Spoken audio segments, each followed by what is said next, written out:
Radio. This is Webster-Tarpley reporting tonight from Beirut, Lebanon. So let's sum up what we've understood so far about the crisis in Syria. The lessons we've drawn from this fact-finding tour, which includes the city of Homs, a full-day seminar in the city of Banyas near Tartus on the Mediterranean, where that Russian naval base is located, and then a visit to the Damascus military hospital, plus a lot of time spent moving around on the roads in Syria, and then coming now into Lebanon, right, crossing the Syrian-Lebanese frontier. Here, I think, are the findings once again in summary. There is no mass insurrection in Syria. It just isn't there. There is no mass political movement against President Assad or the Ba'ath Party regime. There is no civil war. And I myself, having been in Libya, I guess I know what a civil war in a modern Arab country looks like. And in this case, you just don't find it. The presence, in fact, of the military in everyday life is minimal. There are basically no checkpoints. The international airport, as I said before, the international airport is working fine. There are basically no checkpoints. All the time we were driving around on the roads, back and forth from Homs to Damascus and so forth, I think I saw one tank transporter, and the most the one convoy we saw was about 20 trucks on the road from Syria into Lebanon, right, a little bit north of the level of Beirut. So there's no mass killing of civilians by Syrians. If anything, by the Syrian army. There's no mass killing of civilians by the Syrian army. If anything, there is killing of the Syrian army by terrorists, and we're going to try to pin that down in just a minute. There is no demand by the masses of Syria to oust the Assad government. Rather, the main demand of the population of Syria is that the regime should do more, that they should send more army units into places like Homs, that they should have a quicker, rapid response to this situation, and that therefore they need to have a firmer line. In other words, the popular sentiment demands a crackdown. It is the exact opposite of what you've been told. So to state that again, remember, what you've heard from Al Jazeera, France 24, the BBC, ABC, NBC, CBS, CNN, and just about everybody else, the Associated Press, don't forget them, is simply a tissue of lies. And again, what I found there is death squads on the Latin American model, the kinds of things that John Negroponte created in places like Argentina or Central America back in previous decades. The difference, once again, in the death squads in Syria is that whereas the death squads in Latin America or Central America were targeting specific groups, be they communists or trade unionists or other specific political parties or political tendencies, in this case you're dealing with blind terrorism. You're simply dealing with random killing, and a killing as an end in itself. And all groups are equally susceptible to being attacked. You can be men, women, children. We've seen it all. You can be a Shiite. You can be a Sunni Muslim. You can be a Druze. You can be an Alawite. You can be any kind of Christian. You can be a Greek Orthodox, a Greek Catholic, a Syrian Catholic. You can be a Melkite. You are likely to be shot at by one of the death squads. And their typical way of operating is with snipers on the roofs of buildings. They also do kidnapping. The kidnapping seems to have gone down as this crisis has evolved. But the big thing that is going on is the sniper shootings and ambushes. So this, I think, is precisely the opposite of what you heard previously. Now, let me just go back and talk about some of these case studies that we did. The city of Homs, if you watch those awful Anglo-American media that I mentioned before, the city of Homs is supposed to be the epicenter of this entire crisis. And it's in particular the neighborhood of Zahra, Z-A-H-R-A, approximately transliterated into the Roman alphabet. So here's a place, we were there on Tuesday, and the group that I was with promoted with the help of some Christian churches, Oriental Christian churches here in Syria and indeed in Lebanon. We were the first foreign journalists into Homs, so this is already interesting in itself. It means that any report you've heard from Homs that purported to be an eyewitness account from street level was a lie. And it means that the morning I went to Homs, in a hotel in Damascus, I turned on the BBC, and they showed some bunch of people in the streets. You couldn't tell much about it. And then they showed some flames coming out of a window, and they said, this shows what's happening in Homs. Well, they lie. I was asked today at a press conference, what's your advice for the Western media? 2 words, stop lying. That would be a start. So we were driving into Homs, and we got to this Zahra neighborhood, right? So you think, my God, we're going right into the epicenter. We're going right into the eye of this hurricane. And first of all, you begin to see that the streets are kind of deserted. There's not a whole lot of people in the streets. And then when we got closer into the heart of this neighborhood, we see a demonstration, and it's 400, 500 people. And we get close, and, we say, oh, gee, should we get out of the bus? And yes, we should get out of the bus. So we get out of the bus, and we get down on street level. And first of all, the main point of this demonstration is nothing to do with party politics per se, but it's a demand for heating oil, for fuel oil. It can get pretty cold in Syria. Let me tell you, it can be really cold, and it can go from warm to cold relatively quickly. That has happened to me. So what these people were demanding is they want more fuel oil to be available at reasonable prices. And the method of the demonstration, which we thought originally would have been, anti-Assad, was to line up these plastic containers, right? They're about the size of a sort of small to medium suitcase. And they lined up about 100 of them, and I have some shots of this.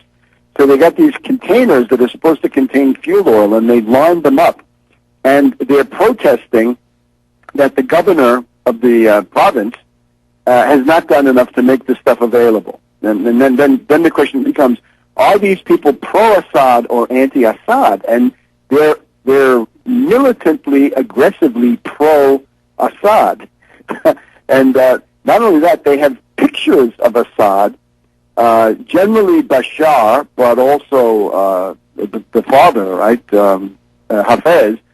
And these are not the sort of prefabricated portraits that the government gives people when it's time to have a thoroughly organized demonstration. Instead, what it is they were, these are pictures out of magazines and stuff like this. So people were holding this up, and they were chanting slogans in favor of Assad. And we talked to these people for a while, and then we got to the hospital, and this I think is really interesting. The hospital in this critical area of Zahra in Homs, right, the center of the fighting. Now the picture turns tragic, because talking to nurses, women nurses, male nurses, a couple of MDs, doctors, one I think I don't know what his specialty was. Another was an anesthesiologist, and what they were saying is that for quite a while now, there's been a steady stream of people coming in there killed. The day we were there, Tuesday, 7 wounded and 5 dead on that one day. And one member of the Syrian army had been killed by a group of 5 snipers. So let me continue in just a second. We'll be right back with this eyewitness first-person report from Syria, and then we're right in the middle of the first trip to Homs by any group of foreign journalists here on World Crisis Radio. Back in a minute. Welcome back to World Crisis Radio. So reporting tonight from Beirut, Lebanon. And let me tell you where I'm reporting from. I'm at the St. Michael's Foundation. That is La Fondation Saint-Michel which is a center. It's a charity, foundation, philanthropic organization, generally close to the Catholic Church, and it deals with children who have special problems, and they offer children a dispensary and a school and basically seamless service. We can tell you a couple of things more about this. We'll get a couple of key words for this in the course of what we're doing. But let's go back now to Homs on Tuesday. So here we are now. We're in the hospital. We've seen this demonstration. The demonstration is that people want fuel oil, and they're pro-Assad. They're militantly pro-Assad.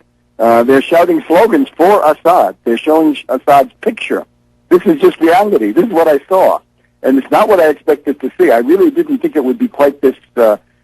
And this is stuff you cannot fake, because these were real people, right? I was basically rubbing elbows, right? I was in the crowd with them. So then we go to this hospital, and at the hospital, we're told that there's a steady stream of killed and wounded. The day we were there, 7 wounded and 5 dead. So we were there probably 7:30, 8 o'clock in the evening. 7 wounded, 5 dead that day. In particular, one case stood out that 5 terrorist shooters had killed 1 soldier. And we were told by the doctors that they got a daily death toll of 5 to 6. And then on some days, however, the snipers absolutely go wild, and one day they got 80 victims, I think, killed and wounded. When does this stuff happen? It seems to happen at various times. We're told that Friday, because of the Friday prayers, right, the typical Muslim holiday, Friday is a big day for these snipers. And there are certain times of day, right? In the morning when parents are taking their children to school, so 9 o'clock in the morning, 3 o'clock in the afternoon, or more or less where the school gets out, and then late in the evening, something like 10 or 11 o'clock. So you've got to imagine that you're a trained anesthesiologist or a specialist or general practitioner, and you're working in this hospital. As I talked to a couple of people, and they say, well, now I got to go home, and my big problem to get home from work is that I'm concerned that somebody's going to shoot me, a sniper. Now, what was the demand that these people had? They want the killing to end. And specifically the demand they want is they want more of the Syrian army. Not less, but more. They want a firmer line by the Assad government. And what one woman said in particular, she said, I want the Syrian army on every rooftop here in the Zakra area of Damascus, because that will stop them from shooting us. And they're full of hatred for these people, right? The shooters, people dressed in black, people wearing black hoods, and so forth, complete contempt for them. And the main thing is, where's the Syrian army when we need them? And there's a complex story about this. We try to analyze this a little bit, right? That the Assad government at the beginning had put out an order saying that there should not be shooting at civilian demonstrators, and some military units were chopped to pieces, and they were still faithful to that order. In other words, they followed their orders, even if it meant taking very significant casualties when they came under fire. So that's the Homs story. Now, with this, of course, the entire Anglo-American presentation of the Syrian crisis is reduced to an absurdity. It just falls to the ground. It doesn't exist, because this is now Homs, the great city, right? This is the place where it's all supposed to be happening. Now, let's see. Do we have any? No, I guess I was going to go to an interview now, but we can't do the interview. Let's also talk about Banyas. Banyas is this other place, right? You look at Syria, it's kind of an oblong rectangle. It's a rectangle, a quadrilateral lying on its side, and there's a kind of a triangle with the point over on the left side, or it's a right triangle with the point over on the left side of the triangle. And you got to realize where the triangle is, there's no seacoast, because that's where we have Lebanon. And north of that, there is a coast on the Mediterranean, and that's where you have Tartus and Latakia and a couple of other cities. So here we are in Banyas on Wednesday talking to people about a massacre that had occurred there in mid-April. And what the story was, this is the massacre at the Banyas Bridge, right? It's like, the bridge over various rivers in the Balkans. This is a group of about 105 soldiers of the Syrian army. They're not combat troops, they're logistical troops, with an officer or two, who are attacked by a group of shooters, of terrorists. 200 to 300 of these terrorists show up, and they start shooting. The soldiers are taken by surprise, and it's so far from being on some kind of an aggressive mission, are they, that they basically, a lot of them run away. There's 70 of them just hightail it out of there. 40 of the soldiers stay and, they just stay. They don't shoot, but because they've been ordered not to shoot by Assad. And 9 of them are killed in the process. And I talked to one guy who had lost both of his legs in the process. I think people have been pretty terribly wounded.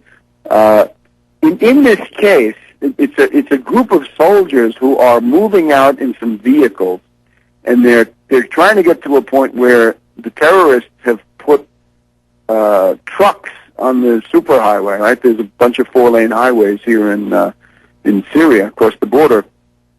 So this has been blocked by some trucks, and the shooters were therefore waiting in an ambush for the soldiers to come out of their base in their vehicles with the idea that they were going to go and try to clear the roads and open this up again.